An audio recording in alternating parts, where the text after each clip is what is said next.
मैंने कभी नहीं सोचा था कि मेरी जिंदगी की सबसे तेज धड़कन एक ऐसी शाम शुरू होगी जब बाहर तेज आंधी चल रही थी और मेरी छत पर पानी की बौछारें गिर रही थीं। मैं, अनन्या, 37 साल की, खुद को संभाल कर रखने वाली एक अकेली औरत, जो वर्षों से अपनी विरासत की इस बड़ी कोठी में सिर्फ सांसें गिनती आई थी, अचानक दरवाजे की घंटी सुनकर चौंक गई। बारिश में पूरी तरह भीग चुका एक नौजवान खड़ा था। लंबा, मजबूत कंधे, आंखें इतनी गहरी कि जैसे रात का आकाश उनमें उतर आया हो। उसका नाम था विक्रम। उसने सिर झुकाकर कहा, मालकिन, मुझे काम चाहिए। मैंने उसे ऊपर से नीचे तक देखा।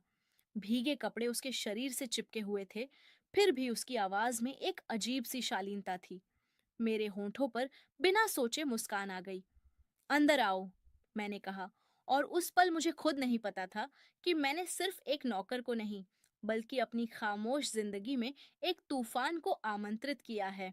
विक्रम ने कोठी में काम शुरू किया। सुबह बगीचे की क्यारियां संवारता, दोपहर में बाजार से सामान लाता, शाम को लकड़ी के पुराने फर्नीचर को चमकाता। मैं अक्सर अपनी बालकनी से उसे देखती, पसीने की बूंदें उसके माथे पर चमकती, और हर बार जब वह मेरी तरफ देखता तो मेरी सांस जैसे रुक सी जाती। मैं खुद को समझाती, अनन्या, यह सिर्फ आकर्षण है, कुछ नहीं। लेकिन रातें लंबी होने लगी। मेरे भीतर की औरत, जो सालों से सोई हुई थी, अब करवटें लेने लगी थी। एक दिन मैंने खुद उसके लिए चाय बनाई। जब मैं ट्रे लेकर उसके पास गई तो उसने मेरी आंखों में देखा और धीरे से कहा, मालकिन, आप खुद क्यों तकलीफ कर रही हैं? मैंने हंसकर कहा, कभी कभी तकलीफ भी अच्छी लगती है, विक्रम। उस दिन से हमारी बातें थोड़ी लंबी होने लगी। मौसम की, फूलों की, पुरानी किताबों की। मैं महसूस कर रही थी कि मेरी आवाज में फिर से वो मिठास लौट आई है जो कब की खो गई थी। एक शाम बिजली चली गई। पूरी कोठी अंधेरे में डूब गई। मैंने मोमबत्तियां जलाईं और ड्राइंग रूम में बैठी रही। विक्रम पास ही था। मैंने कहा, अंधेरा मुझे थोड़ा डराता है। वह चुपचाप मेरे पास आया, मेरे हाथ में अपना हाथ रखा और बोला, अब नहीं डरना, मैं हूं ना। उसकी हथेली गर्म थी और मेरी उंगलियां खुद ब खुद उसकी उंगलियों में उलझ गईं। मैंने सिर उसके कंधे पर टिका दिया।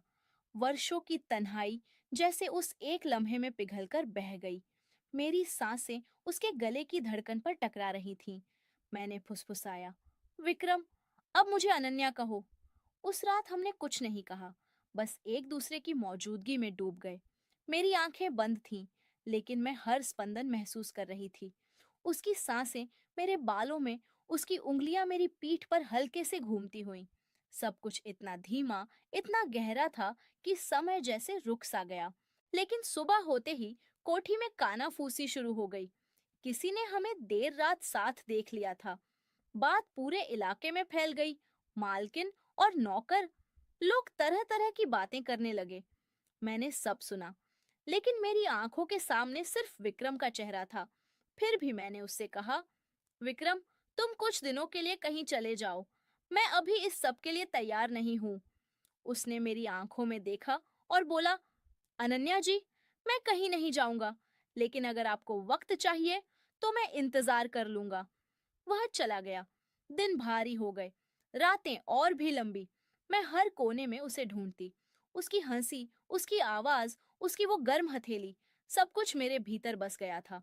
मैं समझ गई थी कि यह सिर्फ आकर्षण नहीं, बहुत गहरी चाहत है।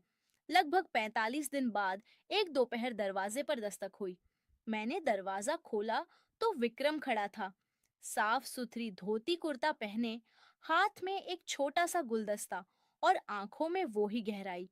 उसने बिना कुछ कहे घुटनों पर बैठकर कहा, अनन्या, मैं अब सिर्फ आपका नौकर नहीं रहना चाहता।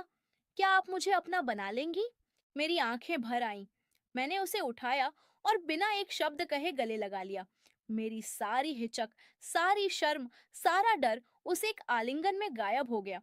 कुछ दिन बाद मैंने कोठी के सभी लोगों के सामने घोषणा की, मैं विक्रम से शादी कर रही हूँ। जो रहना चाहे रहे, जो जाना चाहे जाए। कुछ ने मुंह फेर लिया, कुछ ने बधाई दी, लेकिन मुझे और विक्रम को अब किसी की परवाह नहीं थी। हमने सिर्फ अपने दिल की सुन ली थी। अब ये कोठी फिर से हंसती है। मेरी बालकनी से जब मैं विक्रम को बगीचे में देखती हूँ, तो लगता है जैसे मेरी जिंदगी फिर से फूलों से भर गई हो। और हर शाम जब वह मेरे पास आता है, मैं उसकी आंखों में देखकर बस यही सोचती हूँ, प्यार उम्र नहीं, पद नहीं, समाज नहीं देखता, वह बस दिल देखता है। और मेरा दिल अब पूरी तरह उसका हो चुका है।